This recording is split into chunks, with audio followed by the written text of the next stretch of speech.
Hello, I'm Susan Dunlop, Life Coach. Welcome to episode 30 of Coffee and Contemplation with Susan. This week is part two of last week's episode with Marti Davis, a reformed medical doctor from Denver, Colorado. I first met Marti in 2017 in Kerala in India. We were on the journey to the roots of Ayurveda, which you may have heard me talk about before in a couple of episodes. When I first met Marti, she was there, and she and all the people I was traveling with were all studying Ayurveda. I knew that she was a retired doctor. She had just retired, and that intrigued me. What was it that made her want to leave that profession behind her? And that stayed on my mind. So that's what last week's episode was all about. Marti led us through the dot to dots of her contemplating what actually led to that decision and ultimately moving towards something that she's very passionate about delivering in terms of healthcare now. In seeking to help people heal and be a part of their own healing journey, Marti's moved on to starting something new. She has her own practice now called Intentional Balance. On her Facebook page, I found her beautifully descriptive words as she's now delivering personalized, balanced, consciousness-based health and healing. So that's what this week's episode is going to be about. So Marti, I was thinking that from what you shared in our pre-podcast comms, that knowing that the entire person needs treating for a healing to actually be possible, you started asking yourself if you wanted to be a doctor who brought in the spiritual or a spiritual guide who brought in the physical.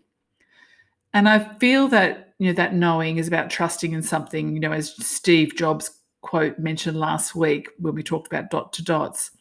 So can you talk to me about where that realization first originated for you, and where have you taken that knowledge over the past 3 years since we first met?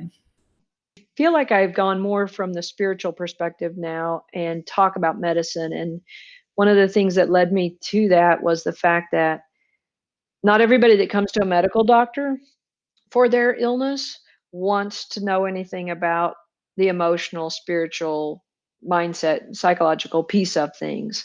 But most people that are willing to talk to you about those things, they are willing to then, if they do have illness, they do have physical illness that manifests. And so if they're willing to look at the whole picture, the whole person, how relationships play a role, how thought processes, how childhood traumas, how all of that has had a role in the manifestation of the symptom that they're currently expressing, then I've got a lot more tools to work with. I don't just give you a pill. I don't just give you one particular modality. And I really believe, I believe deeply that the energetic piece is where everything starts. And so I've actually moved more into energy medicine. I feel like that aspect, if you can influence that aspect, then you can influence the physical healing that people are looking for. Wow, how much greater an outcome you're going to facilitate by not staying in that space where you're feeling, probably disappointed, and that you had to keep skimming the surface and now giving yourself this opportunity to, help people at a far deeper holistic level. You made me think I can really understand how exciting it is for you, because it's a little bit similar. It's obviously a totally different field, but in coaching, I find that sometimes people come just wanting to work on one particular goal, almost in a skim the surface type of way. And I believe unless they do the deep foundational work up front first, or have done that already, they need to get down beneath the surface, because otherwise you've got a really weak base to move forward from, and your goals end up just falling off the path. And I had one client in particular, and she wanted something just for a business at the surface level. And then after she gained trust in the process, she asked for something different. She chose to do the deep dive in all areas of her personal life, and we gently and patiently moved forward with that. And it's taken, it's been quite some months that we've worked together, but it allowed her to unfurl a much bigger, brighter future for herself and her business. And that's interesting, because as you started that story, I was thinking that's why I decided to approach it more from the energetic spiritual piece, because those folks are willing to go to the more concrete stuff, whereas the people that are solely based on that material don't want to go into that woo-woo stuff, right? But your approach to her, and your patience, and your allowing that, her to let it unfold as it did brought her right where you needed her to be anyway. So I just wasn't sure I wanted to be that patient because I really believed that the energetic piece was so critical. Um, but patience would help me influence more people I know if I was there for them as their medical, and then allowing them to to reveal it to themselves. But I know Dr. Suhas, when we were at Chopra Center, he's one of the Ayurvedic docs, and he would always say that the Latin for doctor is to educate, to teach. And I love that because if you can teach someone how to take care of themselves, or what to watch for, how to become aware of what's going on in their own body, then they can heal themselves. The body is miraculous that way. I mean, that's the if you think about it, when we tell somebody you have this broken bone and you're going to be in a cast for 6 weeks and then it's going to be healed, it heals. When we tell somebody you have this cancer that is not going to heal, they don't heal. And so, how much of their healing is based upon a belief system that we have all bought into? This cut is going to heal. I'm going to be fine. This broken bone is going to heal. I'm going to be fine. But, this fear of this cancer that doesn't heal, how does that influence my healing? And so I've really enjoyed trying to educate people that, just because somebody says, this is your diagnosis, but don't let anybody tell you what your prognosis is. That's what you get to decide. Yes, yes, I love that it's about teaching and educating. But I can't see that your regular everyday GP or a specialist even, let alone an ER doctor, gets much of a chance to do that. It must be very frustrating, to be able to go to that next level of taking that time with each and every patient when you're under the pump. Yeah, there's just no time. If you're seeing a patient every 7 minutes, you don't have any time to, number one, hear what is actually going on with them, and then number two, dive deep enough to make a difference and to tell them. So And we're so aware that the opposite to fear is having awareness. If you could teach and educate more, wouldn't the chance of people getting caught up in the fear, which actually may well be the thing that does eventually make them become sick, decrease enormously? well, and I feel like that's what's happening with COVID to some degree. Is the news. Of course, it changes every day, but the news is so bad about how high mortality rate is and so forth, and I just I think they're just scaring people, and science definitely knows now that when you're under stress and when you're under fear and the hormones of fear, the chemicals of fear, your immune system is worse.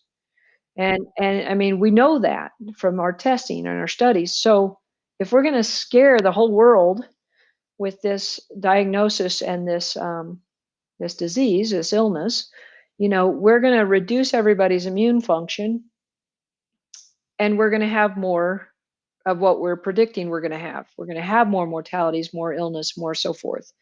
And I feel like we do that a lot in medicine. We just scare people. And you're talking from the US too, so and have felt a lot more what's happening there.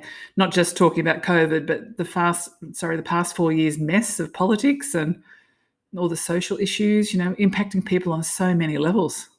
Oh, I just think, I mean, people are on such edge. I mean, not only with the political, and then you have the medical issues, but then we have our social injustices that are playing out. I feel like it's the collective consciousness, I guess, of our country, which is got a lot of things to heal.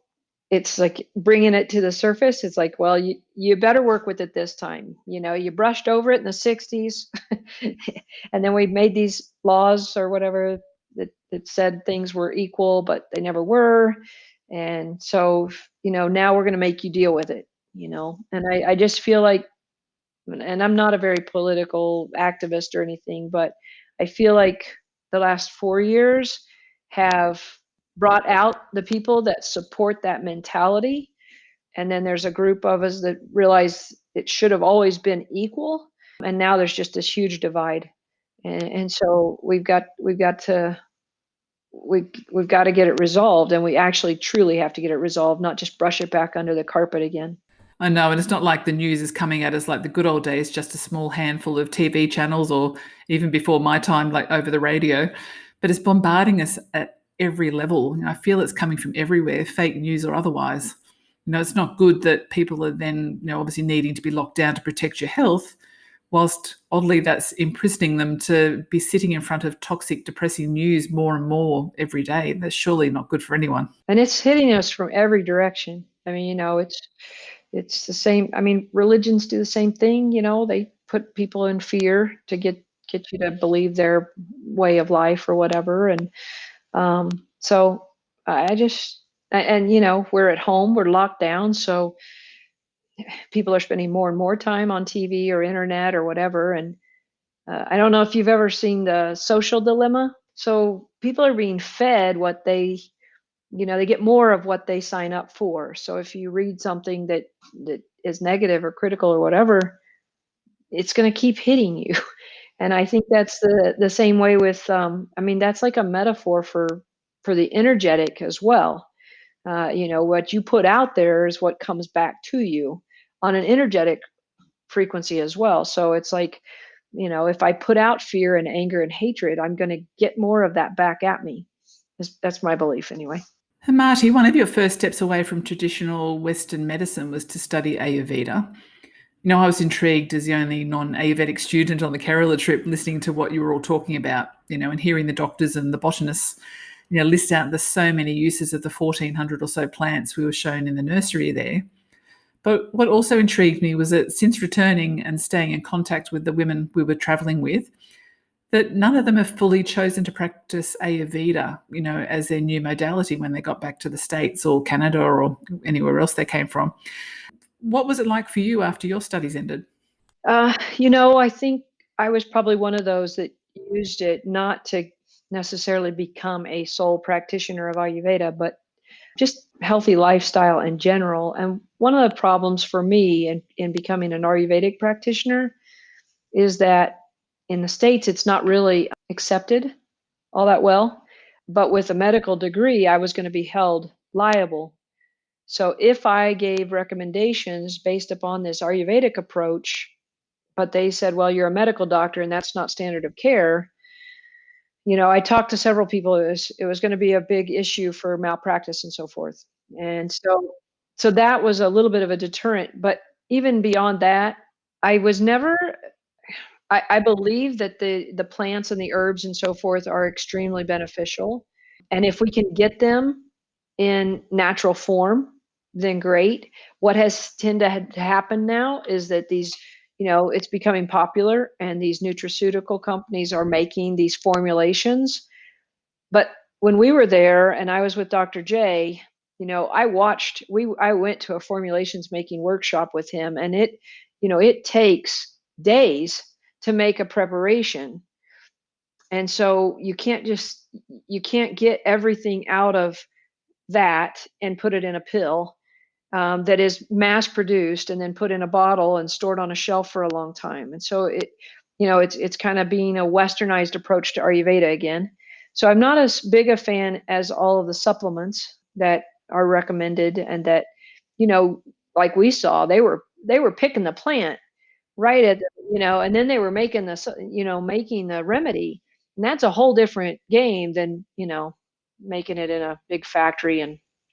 And so, but, there are a lot of things like the self-care that Ayurveda talks about, and that involves everything from like your sleep. And you probably do this with coaching. You have to talk about the sleep, and you have to talk about the getting out into nature and having fresh air and being one with nature. Because I know, like, there is nothing in nature that is truly natural that would not be a benefit to someone at some time for some situation, right? So, I mean, there's a plant that would help, there's sunlight that would help, there's fresh air that would help, there's cold, there's, ice water, whatever, or hot water, so everything that's naturally occurring would be beneficial in some situation for some person.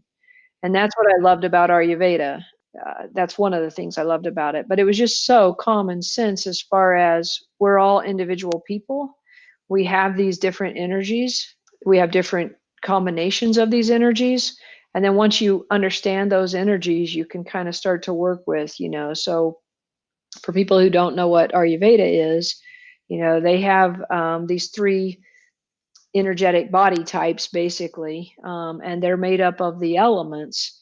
And so if you think of it, you think of what's called vata, which is made up of like the earth or the ether and air. And you think of that, well, what are the characteristics of ether and air? It's kind of flighty, um, and so in our system, we see somebody who's a little bit flighty. Maybe they used to travel a lot, and so they were from time zone to time zone, or they would really engage in something quickly, but then their attention would lose. We might call them like ADHD or something. It's just that they're very quickly shifting, like the air and the ethers. And so to help them, we would give them something that would ground them a little bit. It made common sense, and people could, if they could learn that about themselves, they could treat themselves with different things. So when you said flighty, is flighty the same as being always in your mind or flipping around in your thoughts? there's different energetic forces to play in the body and in the mind. So somebody that was, people that are in the mind when they're really intense, and that could be a pitta person too, like fiery and intense. But somebody that's very flighty, very not focused, you would think maybe that's an unbalanced vata energy, right? I guess what we've taken more is the nutritional piece, the lifestyle pieces, the incorporation of nature just in general. I think my main takeaway from that journey to the roots of Ayurveda was it was so important to have the daily self-care rituals and routines, from the time you wake up until bedtime. And it was so beautiful to actually understand it from that Ayurvedic or Indian perspective. So, yeah, it was an amazing eye-opener to me. I've definitely continued with self-care rituals since then and incorporated it into the work I do in coaching.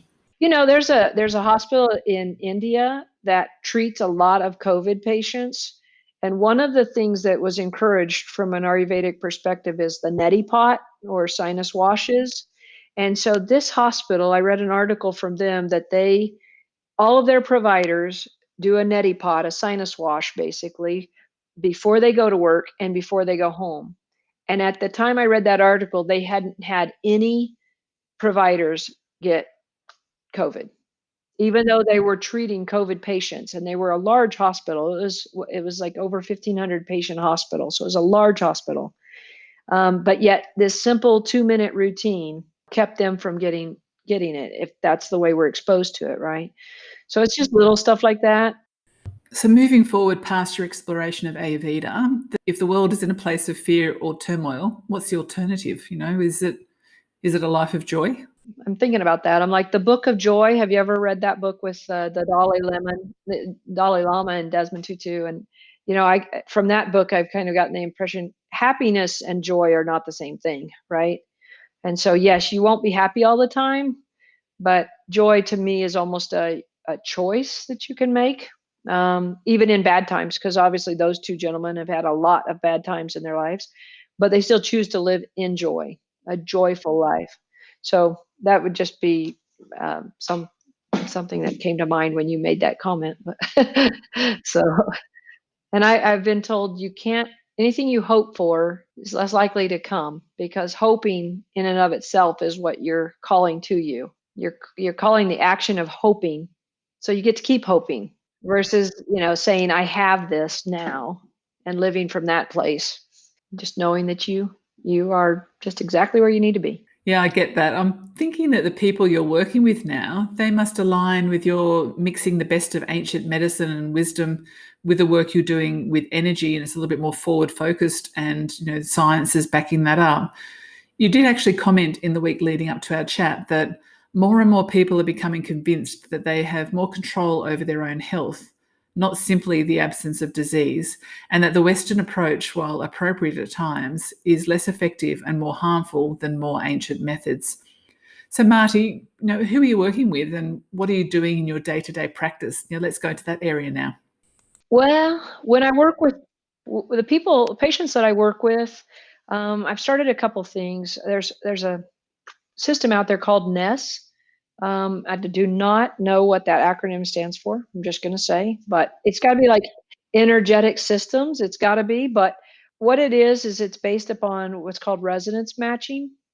So our science has gotten to a point that we can monitor the frequency of basically everything, right? So you can say, oh, well, this is the radio wave. This is the frequency that that radio wave is on. But now they've applied that to cells. Our cells are energetic and they have a frequency. And so a healthy liver cell or a healthy heart cell or healthy blood cell, whatever, emotions have them. We've all seen the work, the Japanese scientists with the water, where they yell at that water and then they take pictures of it and they see that energetic change. Everything has been able to be measured. And so in the past, that energetic frequency, like in homeopathy, what would happen is, they would say, well, you have this virus or whatever, and so we want to give you this little tincture that has the energetic signature of that virus, but doesn't still have the virus in it. So they would start with a little vial that had virus, and then they would dilute it hundreds of times until there was no longer any virus left in it, but the energetic signature of that virus was still in it.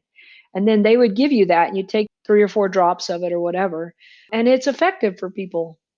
Well, what Nest does is it actually sends in, you scan the body field, and it sends in thousands of signals to and it looks to see if you are in resonance with that. So if I'm in resonance, what they send in to test my liver comes out in sync, right? So it's in sync with that. And so, okay, at that point, the field around your liver is healthy.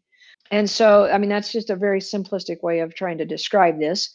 So then what they do, they program the tincture. Instead of putting the virus in the tincture, they just program it, because we can do that with our technology now. And under like 10,000 volts of electricity, they imprint that water or the tincture, the solution that it's in, they imprint that with a healthy signal. So say, for instance, my scan shows that I have anger issues, right? They will imprint that with, they may recommend to me that I take something that's been imprinted with peace or with a calmness or with some other type of energy frequency that then gets into my body and I can use as a scaffolding to create that myself.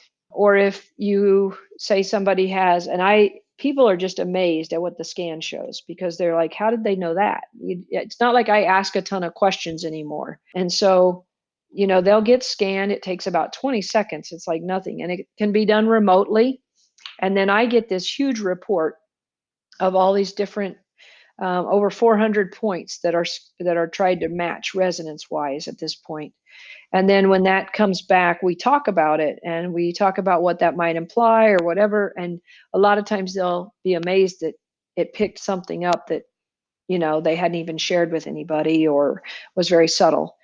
We use what they call infoceuticals, which is this imprinted with a healthy old homeopathy tried to make your body react. So if you had a viral infection, I want to make you react so your body fights it. This is actually saying, I want to give you the healthy signal so that your other cells can kind of take over and heal themselves like they're intended to do. It's very interesting, but it's almost like a metronome, like, how like when you see the metronome and one is out of sync, but then when you send the right one in, they all start lining up. And that's what they found has happened with cells in the body, and obviously that's what a cancer cell typically, they say we all have cancer numerous times a day, right? But our body will tend to recognize it and then shut it down, and it will make that cell conform to the rest of the way that it's supposed to behave. But once it gets momentum, and there's a lot of cancer cells that are now controlling the environment more so than the healthy cells, that's when it gets out of control and no longer can be treated in the same way. Gosh, so comprehensive. When you say remote, seeing it's about scanning of the body, do you mean I can have the scan done even here at home in Australia and you get the report to talk over with me from Denver? Yeah, there's a couple devices. One is what's just a scanner. It literally looks like a mouse that you use for your computer. So you just put your hand, and I've had it where, depending how I'm feeling, I can get my hand close to it, and it will pick up my body field, my biofield, um, and it'll scan me. Other times, you actually touch it. No big deal. Most people I just tell to put their hand on it gently, like they were going to do their mouse, and then it scans them. They have the software and it uploads it to my account so that I can look at it, and then we can have a meeting like this. Wow, I love it. I'm also loving hearing the shift in the tone of your voice. You're very clearly passionate about doing this type of work. How long have you been doing it for now? I have been almost a year now. Yeah, almost a year.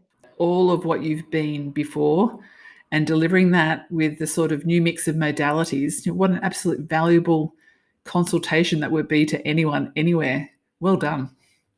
It really sounds like a culmination of all those years of education and experience in medicine, capped off with these new modalities and your passion for ongoing continuous education. Yeah, I feel like it is. I mean, I know that, I wouldn't have probably gotten into Ayurveda if I hadn't been needing to get CME for my medical. As I've gotten more and more into the spiritual side of things, I've gone into the quantum, the quantum physics, which helps me appreciate even more the awe-inspiring. I'm going to let a dog out. So Oh, who is your four-legged friend? I've heard her jingling there on and off. She's been very patient with us, hasn't she? her name's Breck. She'll go find her daddy. I don't know whether you've listened to it yet, but in episode 28, a few weeks back, my guest Bex Weller of Sexy Sobriety and I briefly touched on Louise Hay's Heal Your Body and the mental causes for physical illness, particularly that holding on to secrets causes sickness. I'm wondering, Marti, do you have any thoughts or experience of what Louise shared? And is it something that comes up in the work that you're doing now with energy? Yeah, I mean, I don't think it's different. What I do think is the science is starting to support it. So now we're having some technology that is allowing us to pick up on some of this stuff. So while she was ahead of her time, and if you read her story, I mean, she had a tough run, but she definitely influenced people in a good way. But she didn't have the technology available to see, well, this energetic frequency that you're carrying in guilt or shame or regret or whatever those are. She didn't have the technology to show those or to see that, but she knew that it was an unhealthy frequency, and that the only way to counterbalance that, was to make the choice to counterbalance it, right? So Louise would say in her book, here is the physical illness or symptom of the body, and therefore here are the possible mental causes of that illness or symptom. It could be fears or whatnot. And Louise would recommend a positive affirmation or set of words to say to alleviate them. Is that the right take on what she recommended would heal your body?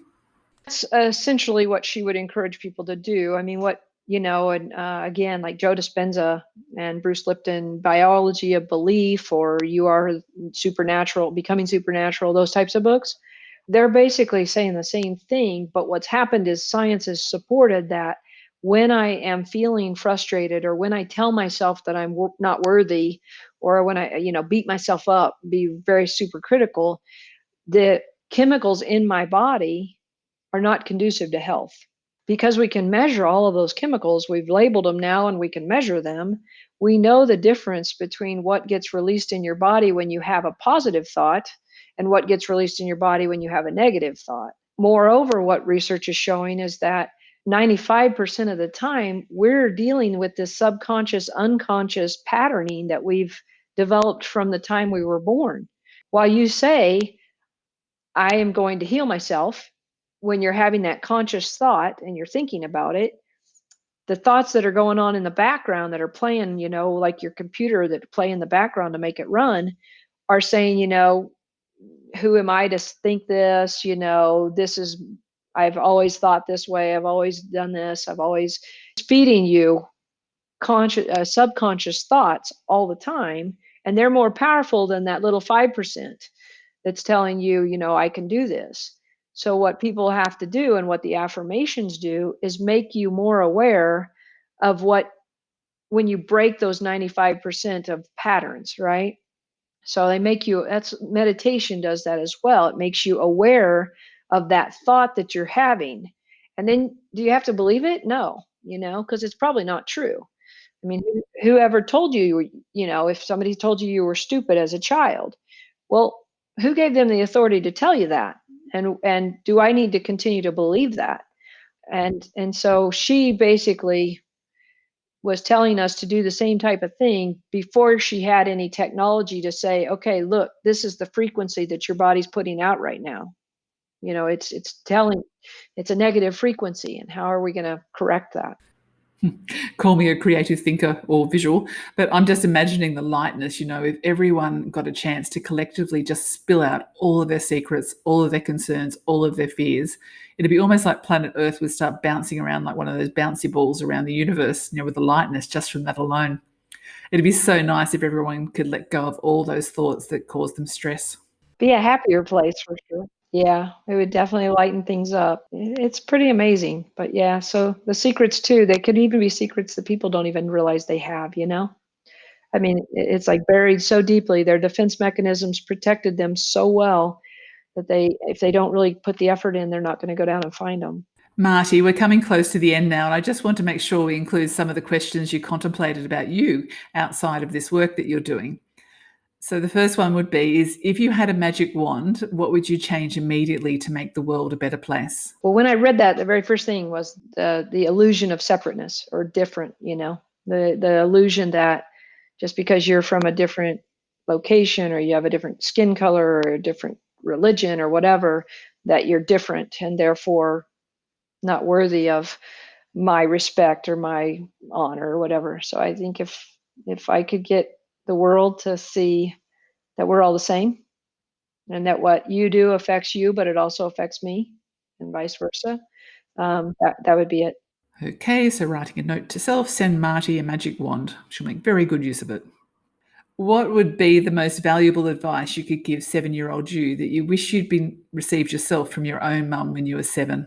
That would have to do with mistakes, because I think, we've all been brought up to believe mistakes are bad and don't make them. And if you make them, try to hide them or whatever. And I don't think that's a very healthy way to live. I think that mistakes are how we grow, that if you're not making a mistake, you're not pushing yourself to learn something new or to present the truth of who you are, right? I just think it's Wayne Dyer says, mistakes don't define you, they reveal you, how you react to them. So I was always pretty afraid to make any mistakes. And I didn't want to try something unless I felt pretty confident I was going to succeed at it. And I just think that limits experiences. Oh, Marti, you seem pretty much like a role model to me, and you're taking that leap of faith and taking steps forward with care. Marti, what's one ritual or routine you would never go without doing every day? Meditation. So I started meditating, oh gosh, 10 years ago or so now. And I don't always have like this super deep, hour-long meditation session where I come out enlightened.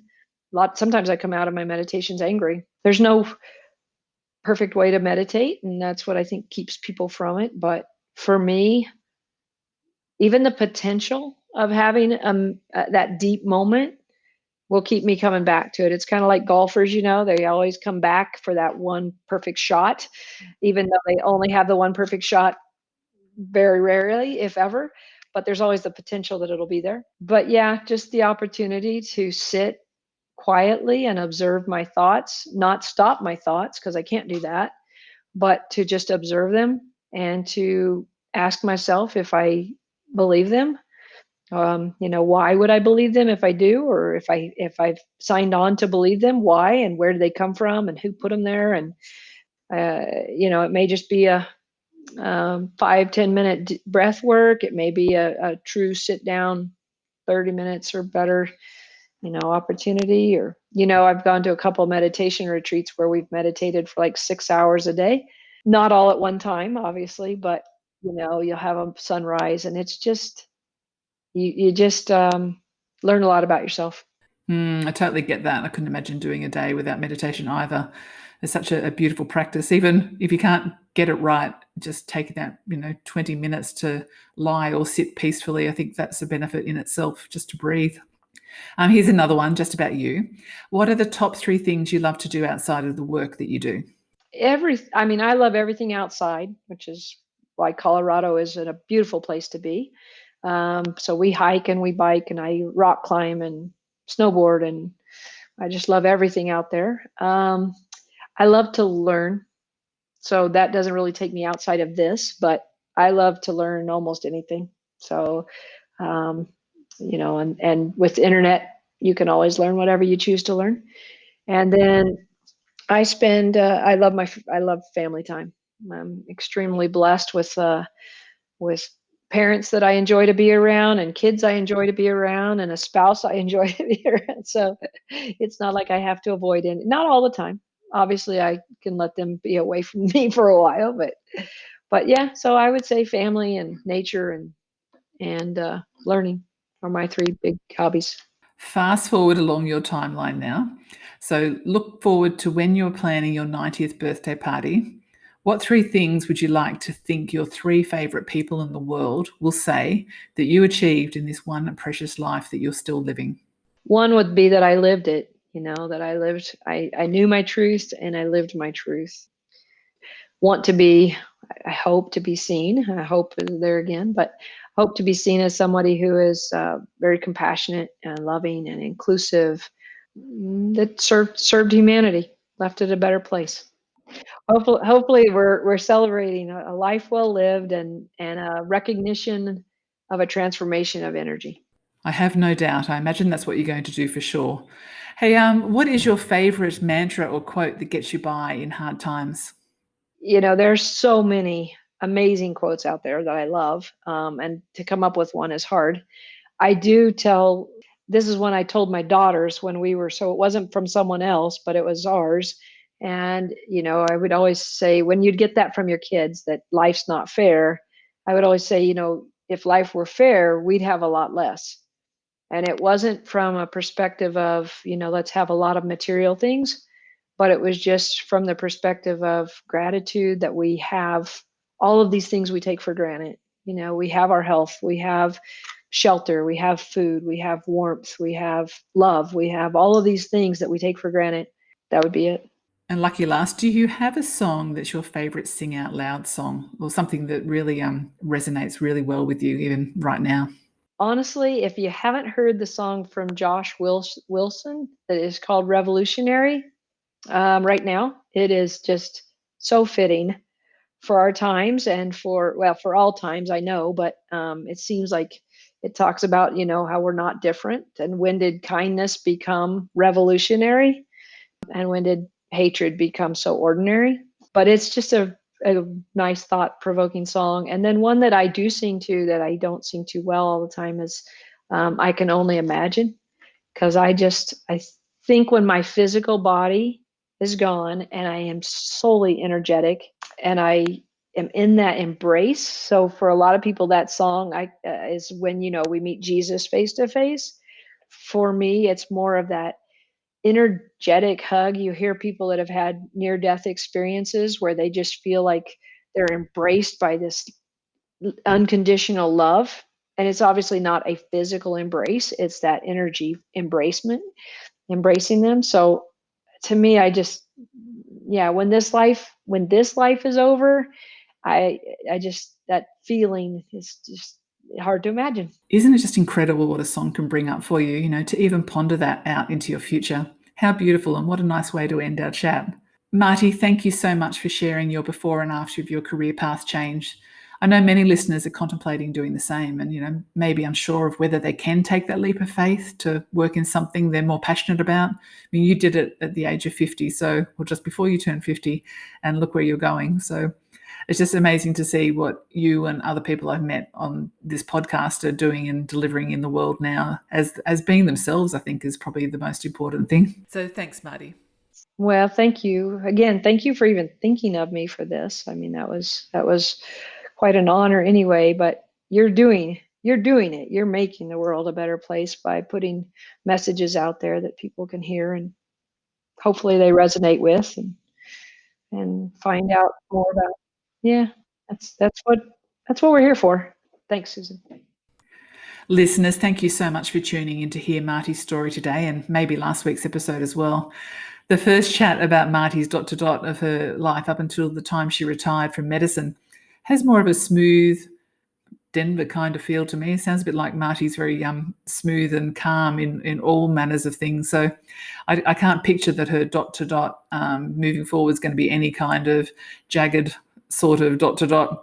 She already knows deep down inside where she's going, and she's just taking steps every day to make it all a reality. Have you ever explored your life map before today? And stopped to contemplate the significance of roads that were taken or roads that were missed? The necessary detours along the way.